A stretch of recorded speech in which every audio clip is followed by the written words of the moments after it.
はい、皆さんこんにちは。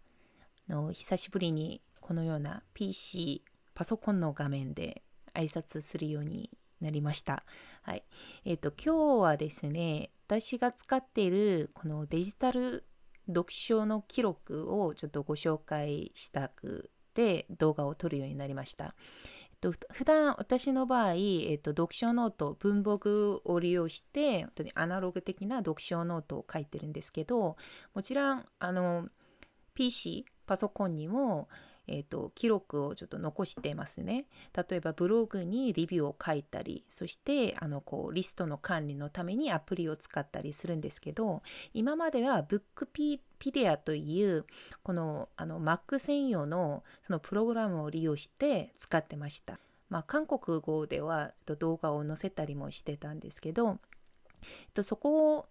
結構よく使ってたんですが、ちょっとそこに図書の情報を入れてくれるプラグインのところで最近エラーが出てしまって、それでちょっとなんか別なプログラムを使ってみようかなっていうところで、普段使ってる Notion っていうノートアプリなんですが、そこに読書の記録もそこにちょっと移したらどうかなっていう感じで、ノーションに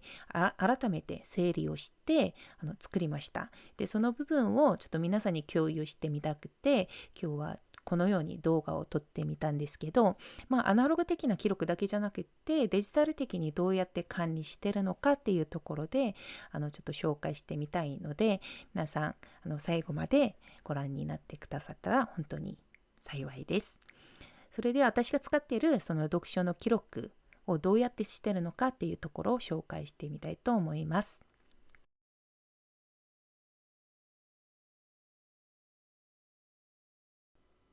はい。今、このページが私が読書の記録のために作ったページ、リーディングっていうページなんですけど、その中にこのリーディングリストっていうところを入ってみると、私が、今整理している全体のリストが現れてきます。このように出てくるんですけど、以前私が使ってたそのブックピディアっていうその読書の整理プログラムの場合には、私は全てのものを記録してましたね。例えば、いつこの本を読み始めて、いつ終わったのかとか、いろんな細かい記録を全部残したんですけど、とにかく今ノーションに整理しているのは、まず全部読み終わった本だけを一応整理してます。そしたらなんか他に今読んでる途中の本とかそういう細かい情報はどうやって取れるのかっていうところになりますと、今携帯用のアプリを使ってます。これはちょっと韓国のアプリだと思うんですけど、チェッコジっていう本棚っていうアプリがあるんですね。で、そういうアプリでちょっと整理をしてます。スマホの場合はいつも持ち歩くので、なんかちょこちょこずっと毎回瞬間瞬間にその情報を入れることができるので、それはスマホのアプリを使ってます。もしノーションの方が使いやすいと判断できれば、またそういう機能も全部ノーションに全部まとめて記録してもいいと思ってます。項目を見てみると、ここに年度があります。そして数字があるんですね、番号。ここの番号っていうのは、私ノートにも同じく整理してるんですけど、本を読み終わった後でレビューの番号です。で、2020年の1番目のレビューとか2番目のレビューというか、そういうふうに整理していて、これは読書ノートにも同じし、ブログの方でも同じく記載しています。そしてこのようにレビューのところをブログのアドレスを入れてるんですけど、そのように私の場合レビューの場合読書ノートだけじゃなくてブログにも整理してるので、どうせブログにその整理されてるから、それをもうこちらのノーションにはリンクだけかけてる形で今使ってます。もちろんノーション自体にそのレビューを書くこともできます。それは後ほどその動画の中で説明したいと思います。もちろんノーションの中に、本を読みながらちょっと良かったところとかそういう部分を書いておいたり下書きをしたりもするんですけど、実際私の場合レビューとかほとんどの原稿の下書きはスクリプノっていうプログラムを通して書いてます。なのでレビューの場合もそっちになんか作業してるのでわざわざ今ノーションには書いてないんですけど、もちろんこちらもノーションにまとめた方がいいと判断した場合にはノーションにまとめて書きたいとは思ってます。そしてここには評価、そしてここには読み終わった日付、そして著者と翻訳者などの情報を書いてます。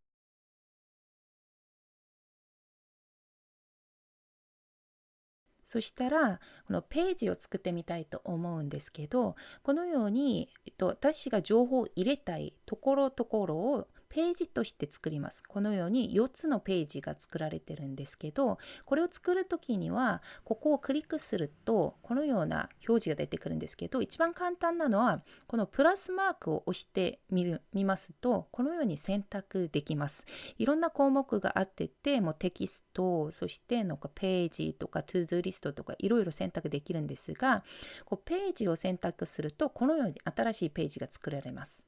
そしてマウスあんまり使いたくないっていう方いらっしゃるかもしれないんですけど、私もそういう派でキーボードだけで操作できればそういう方法をとってます。でこの Notion っていうアプリは結構キーボードだけでも動作できるアプリなんですけど、このようにスラッシュを入れるといろんな項目が選択できます。方向の矢印でこのように選択できるし、もしこの項目の名前が分かる場合はここに直接スペリングを入れてもいいですね。ここに例えばトグルっていうところを入れてみるとこのように自動で出てきます。そしたらこれをそのまま選択するとそのトグルのページが作られるんですね。このように押したらまたこの下にも選択してまた追加してページの中でまたページとか項目の中で項目を作ることもできます。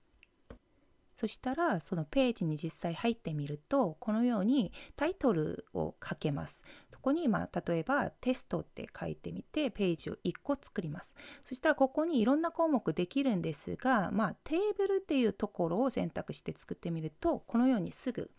テーブル表ができるんですね。でこれはマウスで作ったんですけど、さっきのようにスラッシュを入力しててテーブルを作ることもできます。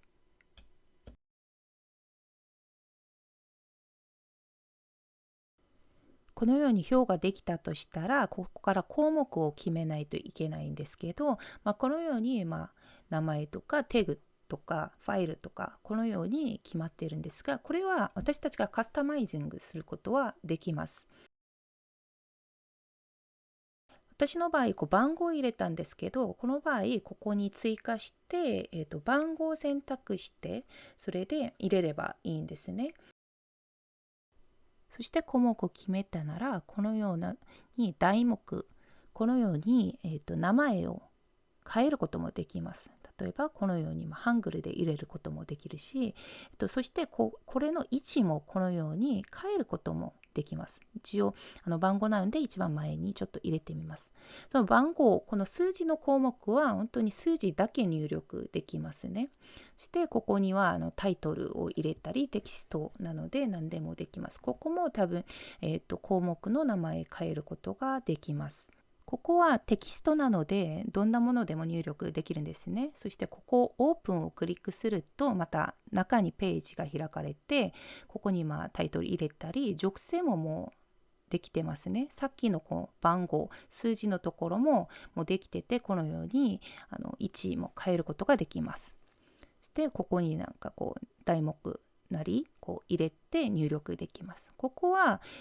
タグなんですけどマルチセレクトになってます。マルチセレクトっていうことは結構いろんな項目を全て入れることができるので、例えばここに入力内容をいろいろできますね。A とか B とか C とかいろんな、項目入れても全部マルチで入れることができます。例えばこの下にはB とかC も追加して入れることもできるし、何個でも入れることができるので活用できますね。そして、セレクトっていうのがあるんですけど、これはマルチセレクトとはちょっと違くて、一つだけ設定できます。例えばここにも多分一応名前を入れてて、私の場合はこの評価の場合このセレクトツールを使ってるんですけど、それでも1点とか2点とか3点とかそういうふうに書いたら、ここに2点に変えたり3点に変えたり1つしか選択ができないので、私の場合は評価をつけるときにこのセレクトツールを使ってます。そしてこのタグみたいなところは私は読書記録では利用はしてないんですけど、例えばなんかこの書籍は、人文学にも属するし経営学にも属するとか、そういう領域を表現したりするときに結構使えるんじゃないかなと思います。またここのなんかこうファイルっていうところは、言葉通りにいろんなファイルを添付できますね。そしていろんな項目をまた設定できるんですけど、このようにいろいろある中でURL っていうところは、私が先にブログのレビューをリンクさせたようにハイパーリンクがかけられる、そういう項目です。そしてこのように選択ツールも使ってチェックリストもできてて、このように全部読み終わりましたとかチェックにも使えます。そしてこのように日付も設定できてて、いろんな細かい設定もできますね。このように自由に設定することができます。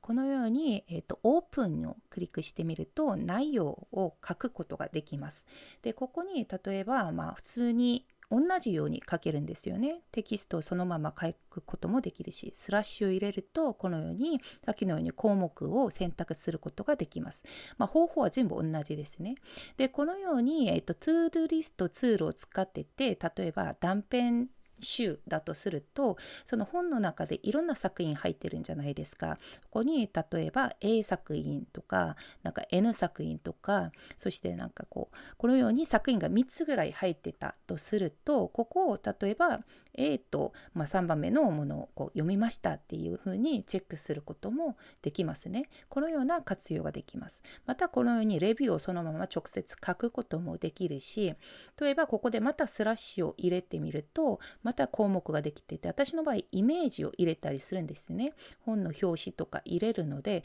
ここになんかイメージとかファイルとかそれをインポートすることもできるので、いろんな形でこの中身内容を構成することできるし、その中にまたページを作ることもできます。それが全部まとまってこのように表に整理されるっていう形で理解すればいいと思います。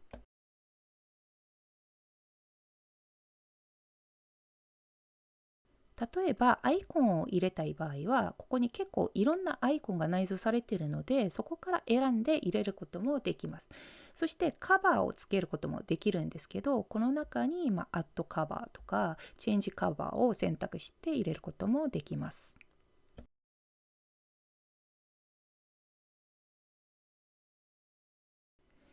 また私が実際使っている読書記録のところに戻ってきたんですけど、ここでは私がこの Notion を使おうとしてたそのビュー機能に関して紹介したいと思います。実際私がこの読書記録を Notion に移そうと決まった理由は、このデータベースを整理していろんな形で見せてくれるビューという機能を使いたいからなんですけど、ここをちょっと見てみると、ちっちゃい字で2020って書いてあるところがあります。このように2020年だけ出してるんですけど、これはデポルトじゃないんですね、実は。で、実際私が入力したのは、このように2016年から約5年間のレビューを全部まとめてあるんですけど、これを先は2020年だけを取って見せたんですね。そしてオープンに入ってみると、このように中に私の場合は本の表紙をイメージとして添付しておきました。で、実際ここを見てみると、私はいろんなビューを設定しておきましたね。例えばここは年度別に分けてるんですけど、この項目に年度が書いてあります。で、これは私はこのセレクトツールを使ってて、そこから年度が選択できるようにしておきました。これはなんかビューをうまく使うためにわざわざ入れてる項目なんですけど、例えばここでビューを追加するときには、ここをクリックしてて、そしたらこのようにテーブルとか、カレンダーとか、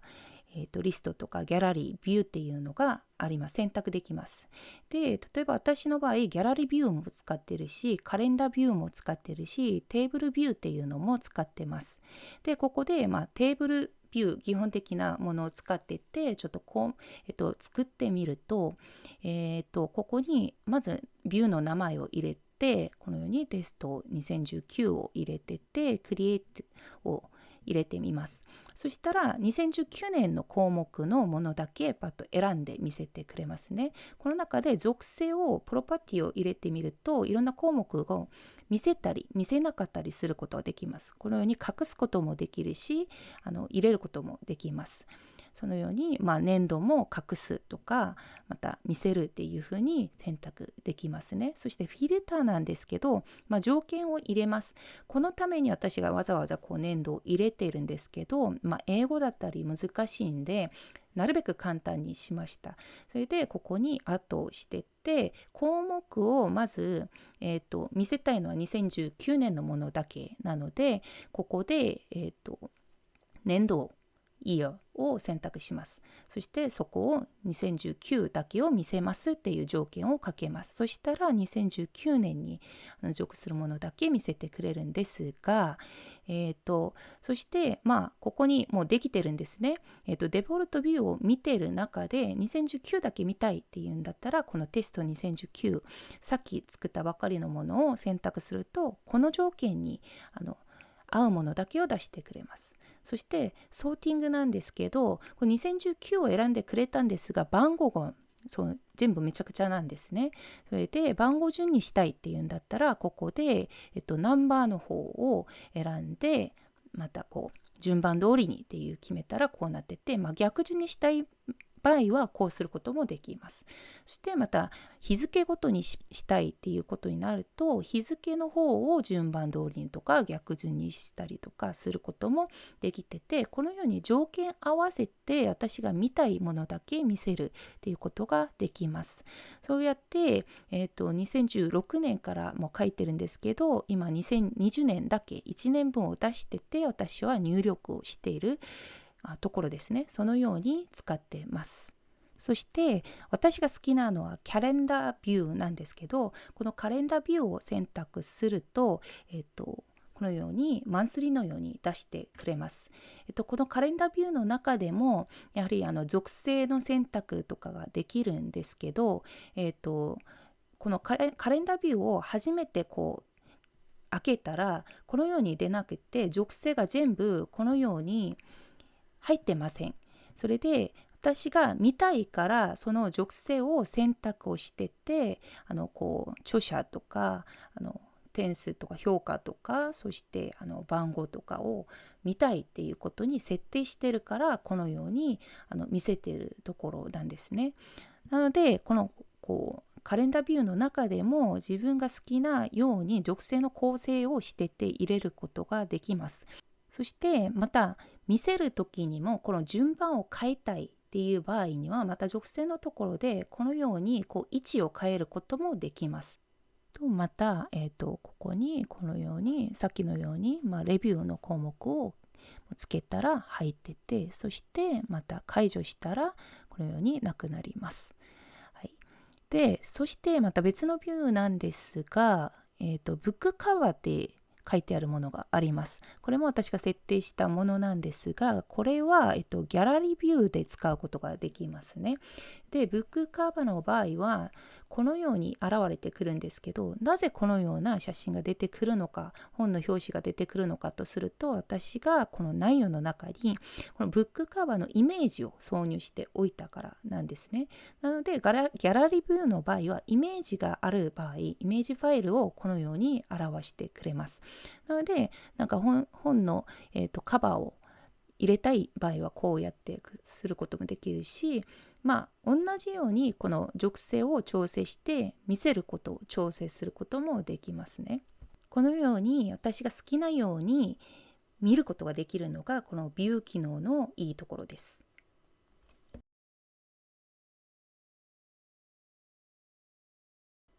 じゃあそしたらなぜこのリーディングリストの下にこのカレンダービューが別にあるのかっていう疑問が出てくるんですけど、私の場合このカレンダービューで見ることがすごく好きなんですね。それでわざわざ読書ノートを書くときにもこのようにマンスリーの方に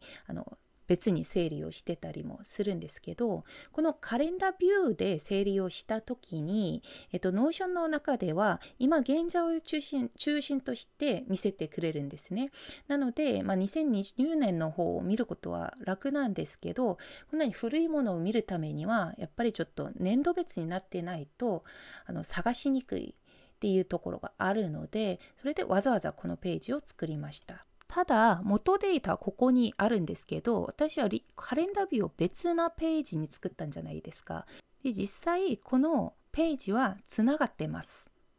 この場合はどう設定するかすると、スラッシュをしてってまずページを作ります。新しいページを作ったんですけど、例えばテストって書きますね。テストリンクって書きます。そしたらここに、私がここのテストリンクのページに項目を入力したら、それがオリジナルのそのデータにも反映させたいです。同じく連動して動きたいんです。その場合はここにクリエイトって入れると、クリエイトリンクドデータベースっていう項目が出てきますね。ここを選択します。そしたらここからリンクできる項目が出てくるんですけど、リーディングリストを選択するとこのように出てきます。同じデータが出てきて矢印マークが出てくるんですけど、ここからビューを追加していろんな形で見ることはできますね。ギャラリービューで見てみましょうっていうことで、ここにテストってつけてみます。そしたらこのようにギャラリービューで出てきてて、同じようにここで属性の選択ができますね。見たい項目をセッティングしたり、ソーティングしたり、フィルターをかけることもできます。で、そうやって使うんですが、どうやって連動になるのか確認してみると、一応、テーブルビューでみたら、ここにちょっと一つの項目変えてみます。この6月21日に作成した、項目なんですが、ここにちょっと2の2っていう風に書いてみました。そしたらオリジナルデータで確認してみると、テーブルで見てみましょうか。2020年ですね。で、6月のところに、ここが2の2に書いているところが確認できます。このように同じようにデータを変えれば、つながっているので、同じように元データにも変わるし、元データを変えれば、リンクをかけたデータにも変わって、そのように反映されている機能なんです。